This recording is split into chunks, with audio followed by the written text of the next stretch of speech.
श्री कानिफनाथ महाराजांना कान्होबा, कृष्णपाद, कनेरी, कन्हैया अशा विविध नावांनी ओळखले जाते बरं का.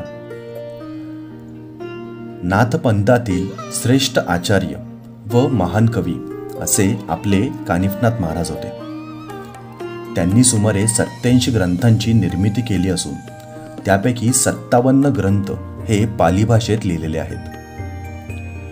नाथ महाराज नाथ संप्रदायाचा प्रचार आणि प्रसार याचे कार्य करत 10व्या शतकात महाराष्ट्रात आले. महाराष्ट्रात अनेक ठिकाणी त्यांनी वास्तव्य केले.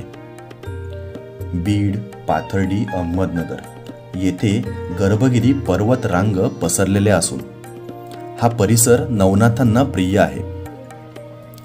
मंडळी, हाच गर्भगिरी डोंगर श्री गुरु गोरक्षनाथांनी आपल्या दिव्य शक्तीने सोन्याचा केला होता.